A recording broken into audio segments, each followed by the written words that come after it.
Hmm. Still so sleepy. Semi-long, slightly wavy blonde hair, a tight-fitting turtleneck knit dress. Long, slender limbs extending from it. Above all, her doll-like, perfectly shaped face made me think I was dreaming. As I got out of the bath and was drying my body in the changing room, I felt something strange. Did I leave the living room light on? No way, a burglar? This is bad. Of all things, I can't believe I'm running into them unarmed. I quickly wrapped a bath towel around myself and nervously peeked into the lit living room. And then, the person I thought was a burglar was, unbelievably, sleeping in my bed. My name is Alex Johnson. I'm 32 years old. It's cold. Oh man, has the hot water finally stopped working too? It's been almost 3 months since I moved into this 50-year-old wooden apartment, a 15-minute bike ride from my workplace. Even though the company covers the rent since it's a company housing, couldn't they have found a slightly better place? Just when I was finally getting used to my current lifestyle, now I have to survive winter without hot water? I pray and try turning the gas power back on one more time, just in case. Then, I felt the water gradually getting warmer from the cold. Thank goodness. Please hang in there. Just last week, I paid out of pocket to get the built-in air conditioner repaired. When I called a repairman to check the condition right away, even he was astonished at how much tar was on both the air conditioner unit and the filters. Apparently, the previous tenant was a heavy smoker. I was told it needed a special cleaning machine, and I reluctantly paid $300. That's about the cost of a wedding gift. I couldn't help but calculate in my head. At 32, many of my friends are getting married, and some even have 2 kids. Meanwhile, I'm still living the single life with no girlfriend in sight. The year is about to end. It's the season when people long for company, yet my wallet is just getting lonelier. The time is almost midnight. I'll skip my usual nightcap and dive straight into bed after a shower. As I got out of the bath and was drying my body in the changing room, I felt something strange. Did I leave the living room light on? I remember getting home around 11:30 p.m. I took off my shoes and headed straight to the bathroom, so I didn't remember turning on the living room lights. No way, a burglar? This is bad. Of all things, I can't believe I'm running into them unarmed. But what a bold burglar, sneaking in while I'm showering. I quickly wrapped a bath towel around myself and nervously peeked into the lit living room. And then, the person I thought was a burglar was, unbelievably, sleeping in my bed. Though I couldn't see the figure clearly, it was obvious someone was curled up under the blanket. Moreover, if I listened carefully, I could even hear gentle snoring. In disbelief, I gulped. Should I call the police right away? But if I made a noise, they might wake up and attack me. I tiptoed closer to the bed, moving slowly and cautiously. The person, who I thought was a burglar, continued to sleep soundly, breathing steadily. Facing this brazenly stupid burglar, my fear has disappeared before I knew it, and I'm getting unreasonably angry. Whoever they were, how dare they sneak into my house and sleep in my bed without permission? Screw it. I took the blanket off the burglar in one swift motion. Who are you? How dare you break into my house? And then, still so sleepy. There, rubbing her eyes in a sleepy daze, was a blonde woman I had never seen before. Faced with this completely unexpected person, totally different from the burglar I imagined, my open mouth won't close. Who are you? Semi-long, slightly wavy blonde hair, a tight-fitting turtleneck knit dress. Long, slender limbs extending from it. Above all, her doll-like, perfectly shaped face made me think I was dreaming. It was like a scene from a comic book. Come to think of it, I'd been working late and coming home past 11 p.m. every day recently. Have I really become so exhausted without even realizing it that I'm now seeing such hallucination? Who are you? The hallucination spoke. I took a step back in surprise. The blonde woman, seeming to become fully conscious, looked at me, screamed in shock, and fell back, landing on her rear.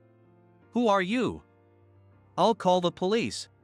She frantically looked around for her phone.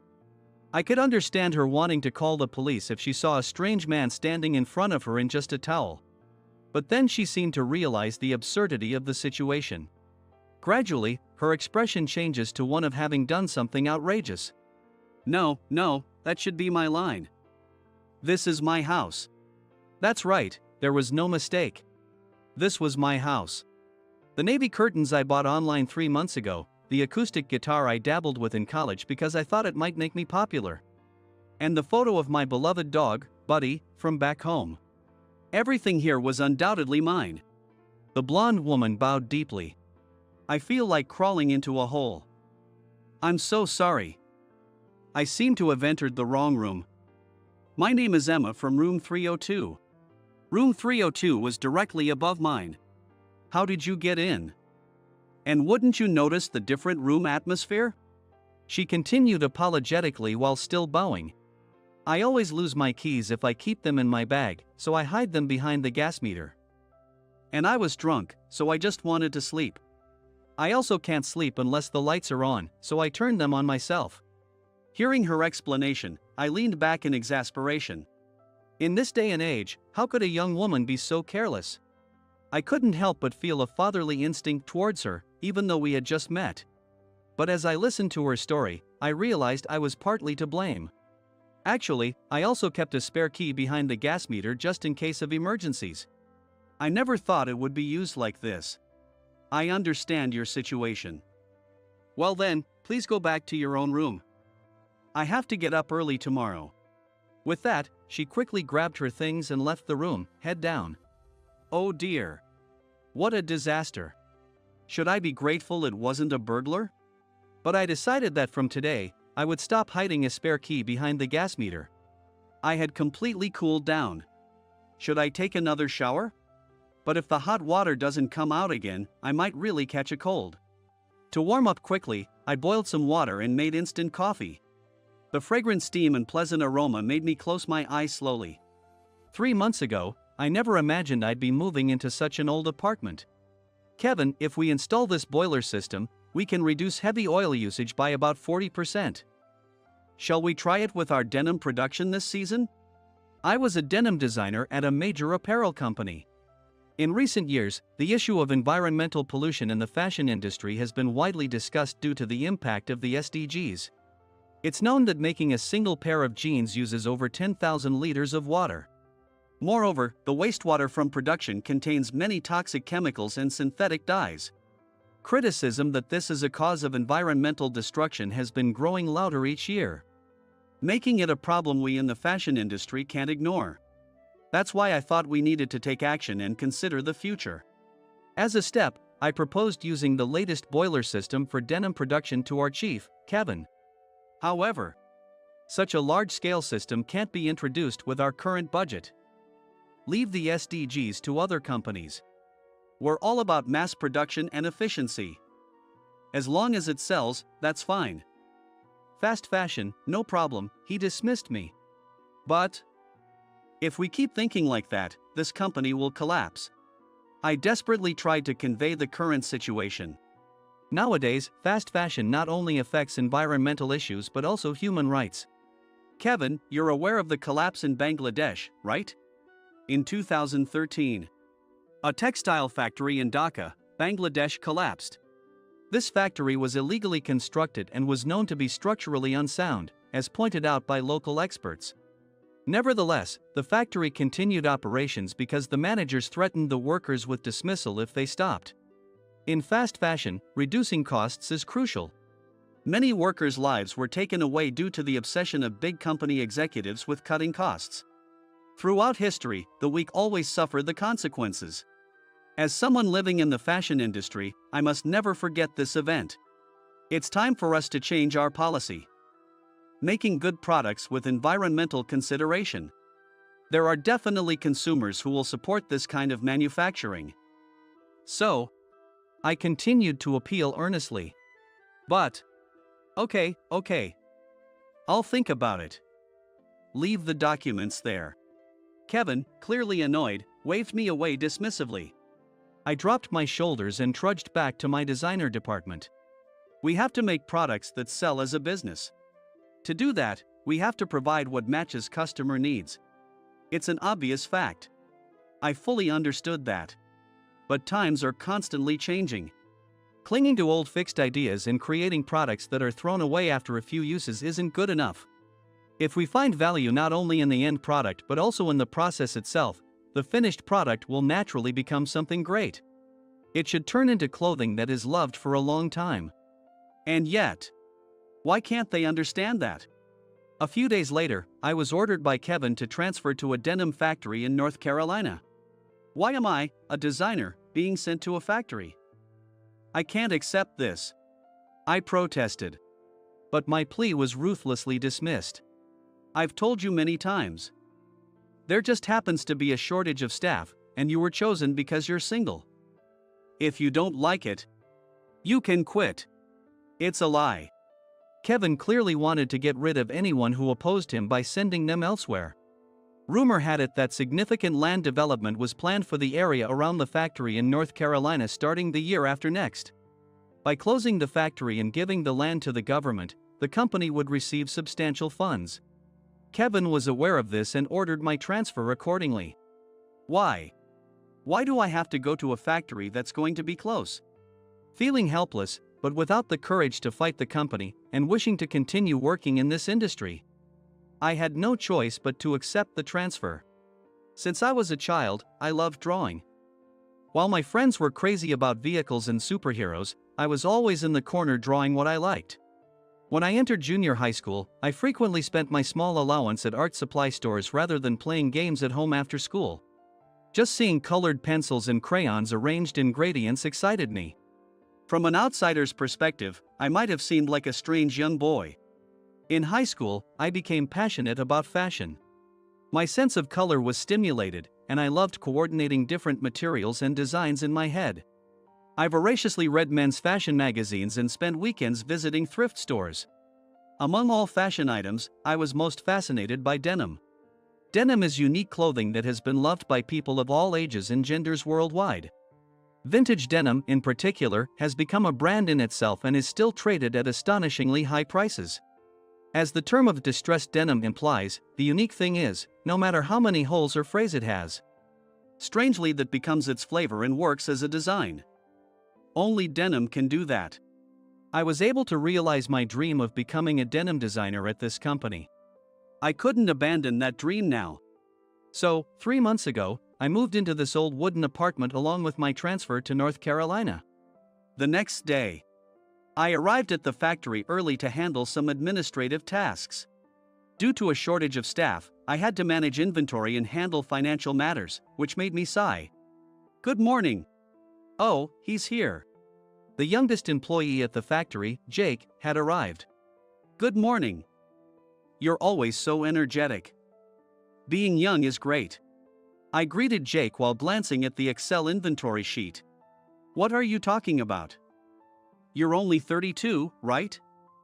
You're just 12 years older than me. Did he just clearly say 12 years? Knowing he meant no harm made it sting even more. When I first saw Jake, with his shaved head, no eyebrows, and ears full of piercings, I regretted being sent to such a place.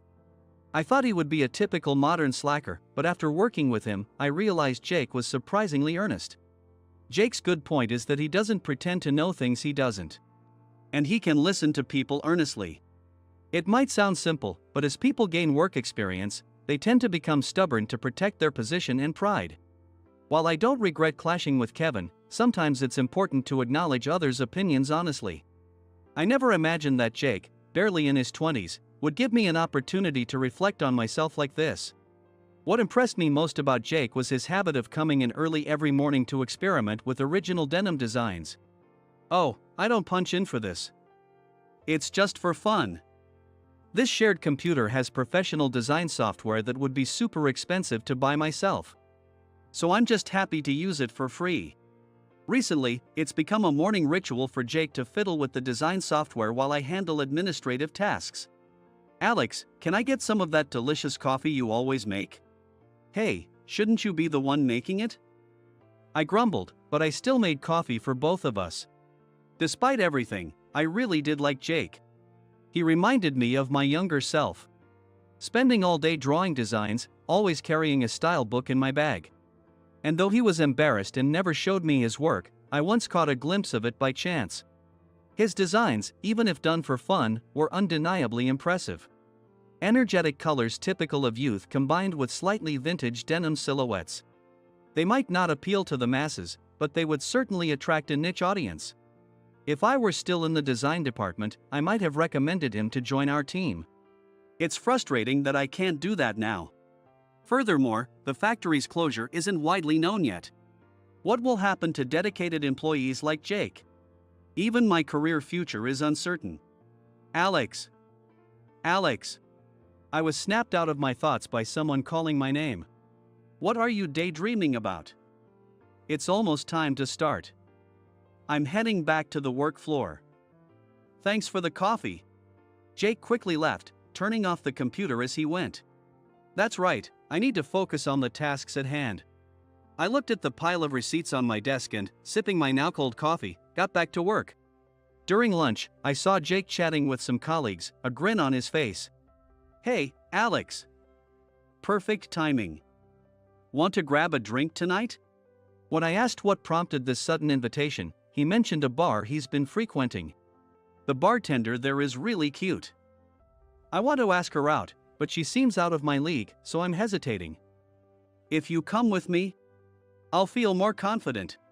Persuaded by his enthusiasm, I found myself agreeing to go out tonight. I'd been working overtime a lot, and honestly I wanted to have a relaxing nightcap alone at home tonight, but I wondered if the dried squid I had in the cupboard was still good. Despite my frugal thoughts, I decided it would be nice to go out with a colleague for a change. The bar Jake took me to was close to my apartment. It had a stylish exterior unusual for the area, and a gentle bell rang as we opened the door. Welcome. Oh. The bartender, polishing a glass, looked up and exclaimed when she saw me. At the same time, I shouted, "Ha!" No doubt about it. It was the blonde woman who had mistakenly entered my room and fallen asleep. Alex, do you know Emma? Jake asked, looking slightly miffed. Yeah. We're neighbors, kind of. It's not a lie. I watched her reaction. Thanks for coming, Jake. Yes, we're neighbors. She nodded emphatically, agreeing with my explanation. She was so flustered that she dropped the glass she was holding. Shards scattered behind the counter. Are you okay? Are you hurt? Emma, step back. It's dangerous. Despite being customers, Jake and I immediately stepped behind the counter. I'm sorry. I'll grab a broom and dustpan right away. She ran to the back, leaving us to pick up the larger pieces of glass with our bare hands. She quickly returned with the cleaning tools. Since our first meeting, she's always been in a hurry. Maybe, contrary to her cool appearance, she's actually quite clumsy? I couldn't help but chuckle at the thought. She peeks up at my face with a puzzled look, making my heart skip a beat. Oh, no. You're really clumsy, aren't you? She looked down, embarrassed, just like that day. I never thought I'd see you again, even though we live in the same apartment. I'm really sorry for intruding on your house the other day. Wait, don't say more. Instinctively, I reached out to cover her mouth. But it was too late. Alex. What's she talking about? What happened between you two? See, I knew this would happen. Since it seems the conversation will get complicated, I feel bad for her, but I have no choice but to reveal the whole truth to Jake. Oh, so that's what happened. I totally thought you'd hooked up. Relieved, Jake's expression softened, but she looked puzzled. Hooked up? Jake waved his hands dramatically in front of his face. It's nothing, he said. Since that day, I started visiting the bar she runs more frequently. Having no acquaintances in this area, I appreciated having someone to talk to. Sometimes I went alone, and other times Jake would join me. It's been almost a month since I started frequenting the bar. I might be able to call myself a regular soon. Today, when I went to the bar alone, our conversation drifted to our ages. I'm turning 30 next year. We're not that different in age, she said with a slightly mischievous smile. I was surprised. I had assumed she was around Jake's age, in her early 20s. So, her clumsiness isn't due to youth but rather part of her personality? I found myself even more intrigued by her. Am I being played? Despite feeling a bit lost, I realized I was growing more and more attracted to Emma. So, are you always that drunk? I'm a bit worried. I ventured to ask a more personal question. Emma stirred her drink with a muddler before answering. That night, I was trying out new cocktail recipes. I ended up tasting too many and lost control. I was really lucky it was your room I stumbled into. If it had been someone else. Just thinking about it sent a chill down my spine. I was genuinely relieved she was safe. Really?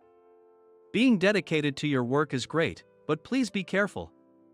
If anything happened to you, would you be too worried to sleep? She interrupted, looking directly at me. There you go again, making me all confused. I'd be upset if I lost my favorite bar. I answered, shyly. I was too embarrassed to look her in the eye. It felt like the long-forgotten feeling of love was slowly starting to grow within me.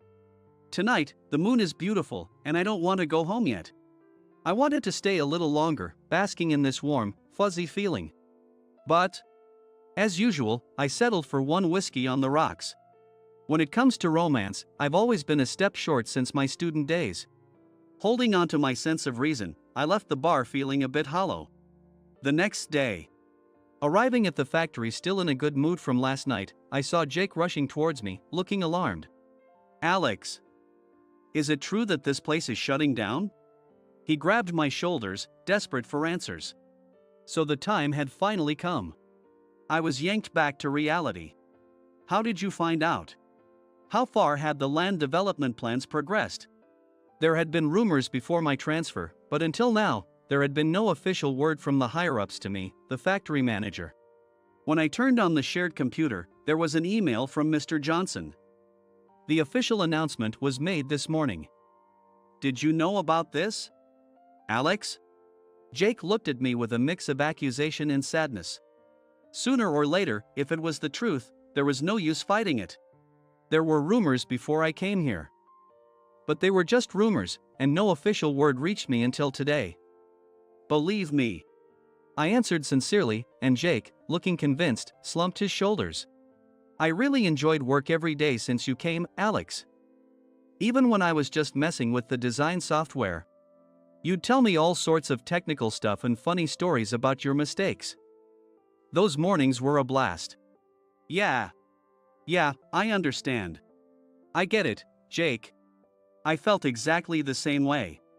You always listened intently to my stories, eager for more. Those mornings, drinking coffee together, were great. Hearing him say he enjoyed our time together genuinely made me happy. Actually, the other day, I saw one of your design sketches. It was by chance, not on purpose. But I was really impressed. You have talent. I would recommend you to the design department if I could. Maybe I praised him too much? But it's okay, since we won't be working together much longer. Jake's eyes filled with tears, and he started to cry. With how I look, I've never been praised like that before, not even by my parents. I glimpsed the hardships Jake had faced. I had no intention of delving into his family issues. I just silently patted his back. And then, surprisingly naturally, these words came out of my mouth. Jake, let's start a new denim brand together. 6 months later. Wow! Mr. Anderson, there are so many people in New York. And the buildings are so tall. Oh. That's the store I saw on social media. Jake has been like this for a while now. He's excited and bouncing around like a grade schooler. Hey, we're not here for a field trip. It's work. Based in North Carolina, Jake and I started the denim brand in 3. At first, we were pulling all-nighters, unsure of what would happen. But by sharing our manufacturing process and dedication on social media, and selling a limited number of our carefully crafted jeans online, we sold out in less than a minute. We were amazed, but it showed us how many people appreciated our craftsmanship. However, we chose not to increase production. We wouldn't compromise on quality, only selling what we were fully satisfied with. That's the N3 company philosophy. Today, we're in New York to participate in a competition hosted by a major advertising agency. It's strange. Even though I've lived in New York all my life, it feels so distant now. I don't belong here anymore. Saying that with confidence felt oddly fulfilling.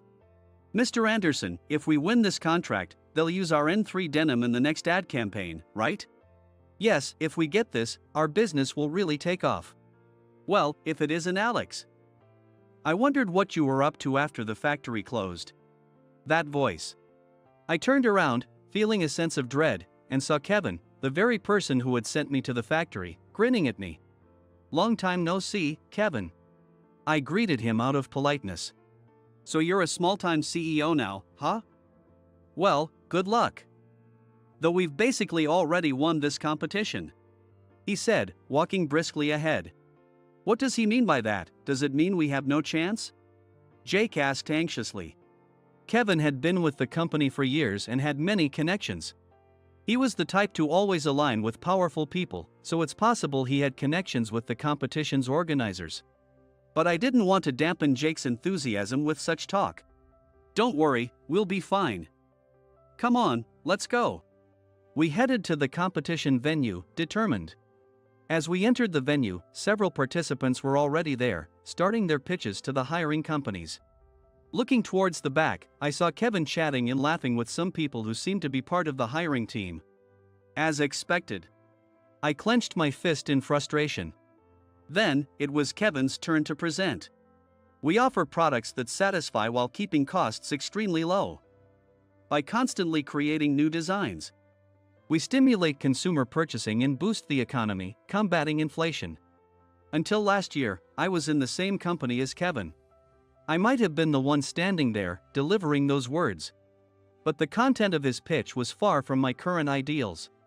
As I listened to Kevin's presentation, I was convinced I had made the right decision by striking out on my own. That realization alone made today worthwhile. Next, it was our turn. Therefore, our N3 philosophy combines natural, nylon, and needs, offering meticulously crafted denim with modern silhouettes designed by our team. After our pitch, one of the hiring representatives, David, raised his hand. Your company's price per item is the highest among the participants. Can't you lower the costs? I answered confidently. Nowadays, more young people are becoming eco-conscious. We aim for organic production, avoiding toxic chemicals and synthetic dyes. We won't compromise on our pricing for this. I said everything I wanted to convey. After hearing my response, Kevin shot me a look that said, "You're done for." But as someone living in the fashion industry, I stood by my convictions. So even if we weren't selected, I wouldn't regret it. However, in less than 30 minutes, David made an announcement to the participants. As a result of our selection process, we will be contracting with N3 for the next advertisement. Thank you all for participating. With that, he directed, those from N3, please come this way, leading us to another room. Still processing our selection, Jake and I were in disbelief when we heard Kevin shouting behind us. Why? We've been working with your company for years. David turned and replied. Yes, but our continued partnership ends here. We must also adapt to the times. We'll be partnering with N3 as we move forward. With that, he left the rest to his staff and exited the venue. No way, no way. If the contract with this place is cut, what will happen to my position? Without regard for those around him, Kevin collapsed to his knees. I had no words for him, just listening to his sobs behind me. It looks like you landed a big job. Tonight, on me. To celebrate our new contract, Jake and I headed to Emma's bar. Seeing her radiant smile lifted the heavy atmosphere that had been lingering since the competition. In high spirits, Jake started downing whiskey, which he doesn't normally drink. Hey, don't get carried away. As I tried to stop him, Jake suddenly straightened up and became serious. Emma, will you go out with me? He stood at attention, then bowed deeply at a 90-degree angle, extending his right hand to her. Damn it. He beat me to it. How will Emma react to this situation? I held my breath. Jake, thank you for always bringing so much energy. I'm really happy. But you're like a little brother to me. Hearing this, Jake's face fell. Phew, that was a relief. Emma noticed my relieved expression. She sharply turned to face me and continued with a resentful look in her eyes. But don't get too comfortable, somebody. I can't wait around forever, you know. Yikes. She must mean me. Emma, what do you mean by that? Well, let's not worry about it now. There will be other chances for you. Find someone great, I said, patting Jake on the shoulder, trying to console him. That's right. I need to take that step too. Next time for sure. Next time, when I come here alone, I'll definitely confess my feelings to her. I made up my mind.